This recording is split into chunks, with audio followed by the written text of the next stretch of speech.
Sarah Huber, our friends from college and seminary, to come and they'll tell more about themselves and their story. But we're excited about today. We'll start off this morning with a little bit of devotion and music and some stories, and then I'll share a little bit later on what the rest of the day will look like. So welcome and thanks, and welcome to Mark and Sarah. Thanks. Ooh. Good morning. I'm Mark. Do I need this? Is this good? Put it down a little bit. So Stephen didn't want to say it, so he asked me to ask everyone to move closer and up front. It's not going to work, is it? You're just going to stay right where you are. All right, I tried. Welcome this morning. I thought first we could think, and then we could sing, and then we could relax. Does that sound like a good plan? This is what you should know. As long as we're up here and sharing together, you can interrupt. You can change the plan if you want. If there's something you want to ask a question about or just get up for a stretch break, just let me know. We're all here together to have this time together. So the first thing I thought we could do this morning is start with a devotion. And I have a couple passages of Scripture. If you want to read along, you can look right up there, or I'll also read them for us. Sound good? Is this working? All right. Our first reading this morning is from Genesis. So God created humankind in his image. In the image of God, he created them. Male and female, he created them. God blessed them. And God said to them, "Be fruitful and multiply and fill the earth and subdue it, and have dominion over the fish of the sea and over the birds of the air and over every living thing that moves upon the earth." And God said, "See, I have given you every plant yielding seed that is upon the face of all the earth, and every tree with seed in its fruit, and you shall have them for food. And to every beast of the earth, and to every bird of the air, and to everything that creeps on the earth, everything that has the breath of life, I have given every green plant for food." And it was so. And God saw everything that he had made, and indeed it was very good. And there was evening, and there was morning, the sixth day. Thus the heavens and the earth were finished, and all their multitude. And on the seventh day God finished the work that he had done, and he rested on the seventh day from all the work that he had done. Okay, so in our creation story, first comes, I ask a lot of questions and I don't keep going until you answer them. Just know that. All right, so the first thing that happens in all of creation, God makes, this is an easy one, lights and squirrels and aardvarks and trees and corn, and right? God makes everything, right? First thing. What is the first thing that God does in all of creation? Creates. I don't think it's on. The first thing. What does God make? You can cheat. I'll put it right back up here. All right, you guys can read.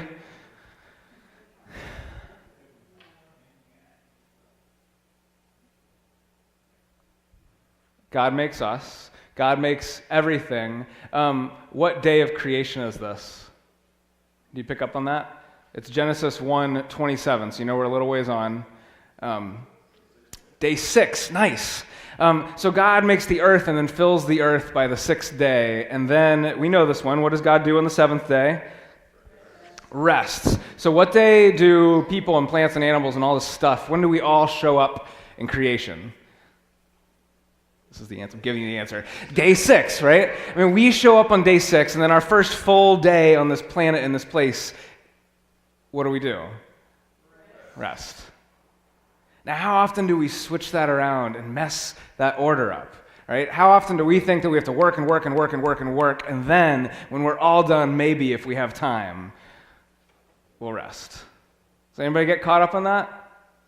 Anybody have a job? Responsibilities, they cause you to get caught up in thinking that way. And here's how God makes the world. God makes the world and everything in it and sets us in it and says, rest, and then work. Our first day in creation is spending time resting with God and just soaking in the goodness in this world and everything around us and the beauty of creation. And then we know what happens next, right? We're doing it. I mean, life, living, jobs, responsibility, tilling the field, right? I mean, all those things come after, but the very first thing is rest. All right, just file that away. Our next reading comes from Matthew. When the Pharisees heard that he had silenced the Sadducees, they gathered together, and one of them, a lawyer, asked him a question to test him. "Teacher, which commandment in the law is the greatest?" And Jesus said to him, "You shall love the Lord your God with all your heart and with all your soul and with all your mind. This is the greatest and first commandment, and the second is like it. You shall love your neighbor as yourself. On these two commandments hang all the law and the prophets." You're totally warmed up by now. What is the greatest commandment? This is not convincing people. What is the greatest commandment? Love the Lord your God with all your heart and with all your soul and with all your mind. And then the second, love your neighbor yourself. Here's the thing. We make stuff way too complicated, don't we? Way too complicated? Are there Bibles in the pews? No. Of course, I have my phone and I don't have the visual illustration, right? So the first 3/4 of the Bible, do you know what all that is about? First 3/4 of the Bible? We call it maybe the Old Testament, right? That's us making things way too complicated. God gives us this world and creation and says your job is to fill it and to till it and to take care of this place. And what do? We'll say, yeah, but what if we did this instead? Well, what if we go this way, right? I mean, we try to push and push and push against all this goodness that God has given us, and then, well, we need some rules, and we need grandparents, and we need responsibility, and we need reminders of what we're really supposed to be doing. When we make it so complicated, and so the entire Old Testament is just us messing things up, and God saying, wait, no, go this way. And then we go a little too far this way, and God says, wait, no, go back this way. I mean, that's why we have laws and prophets and all this stuff. And then Jesus comes around, and finally a lawyer, somebody who's really well-versed in all of the rules and the stuff and all the things that we have to put around us to keep good order, says, well, which one of these 600 some odd rules that we have in the Old Testament, which one's the best? Which one's the most important? And what does Jesus say? Love the Lord your God with all your heart and with all your soul. He doesn't even pick one of the rules. This wasn't one of the 600 some odd commandments that all of the people had strived to know and memorize and follow. Jesus says, if you get all of this stuff, you will love God and love other people. That's it.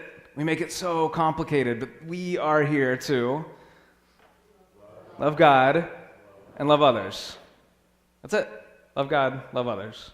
We rest first, and then we go out into this world to love God and love others. We're getting better. There's hope. All right. We're going to need to bring the coffee in. And finally from Mark.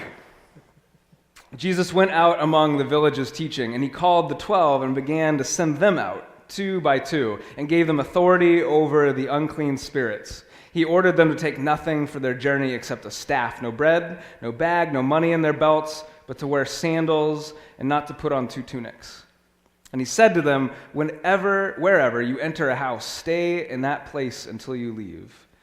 If any place will not welcome you and they refuse to hear you, as you leave, shake off the dust that is on your feet as a testimony against them.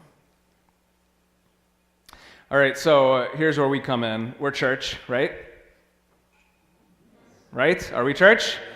All right, so we are church, and we know that this is simple, that we rest in God, and then we go out and do all the work that God has given us, that we are meant to love God and love others, and that we never go out alone. The very first thing that Jesus does is pair us up and say, you are not meant to love God and love others by yourself. Find a partner, find church, right? Go with somebody. And so Jesus sends them out in pairs. And I love this line. This is probably my favorite line in all of the Bible, down towards the bottom. Wherever you enter a house, stay there until you leave the place. You catch that? Stay there until you leave. But this is profound. How many of you are already thinking about lunch right now? You can be honest. You can let me know. Stephen, yeah? right? I mean, this is what we do all the time. We're planners, we're thinkers. We have to know the next thing. We have to be 10 steps ahead, right? And so we are always thinking about where we could be and what's next and what is to come. And Jesus says, stay where you are until you leave. Don't daydream, don't get distracted, don't shortchange the people that you are with. Don't shortchange those relationships in that moment for something that hasn't even happened yet. Stay there until you leave.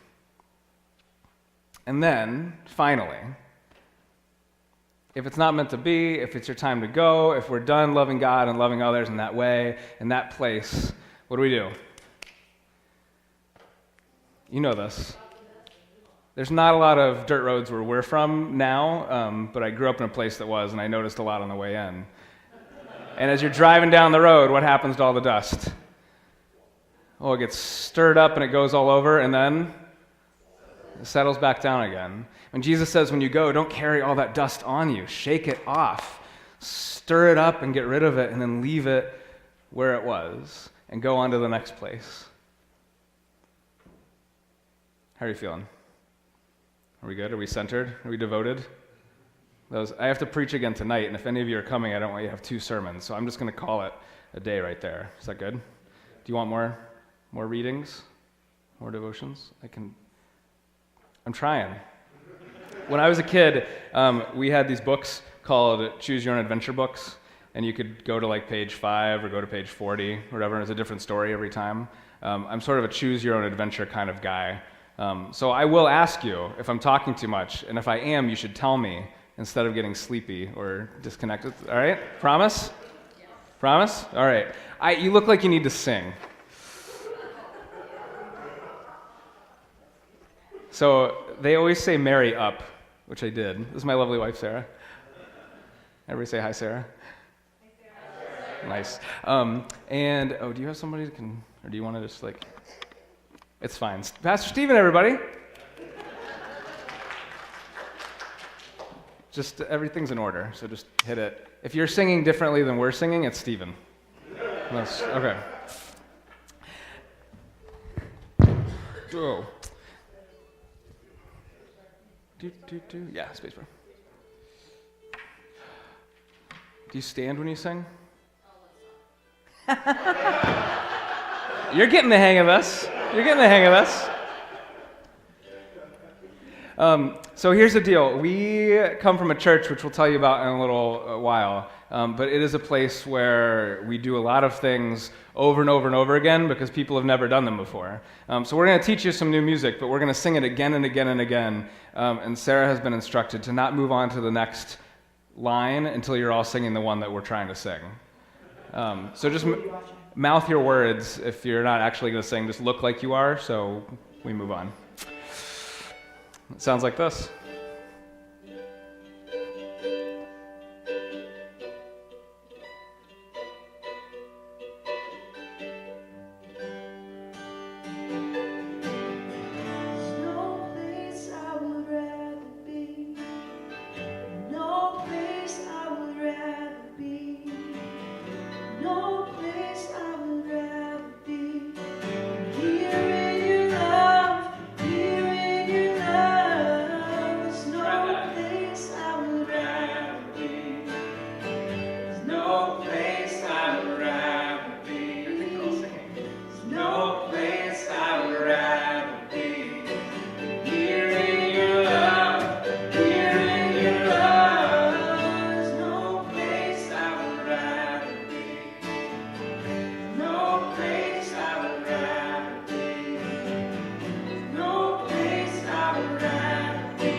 All right.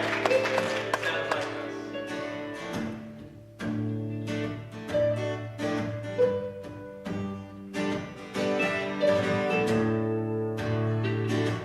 Here's the chorus. It sounds like this.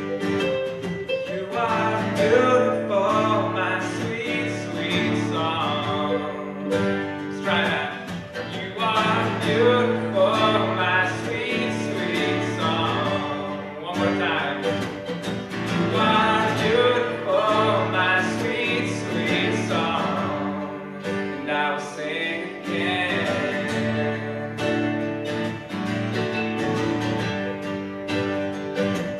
You are beautiful, my sweet, sweet song. You are beautiful, my sweet, sweet song. You are beautiful.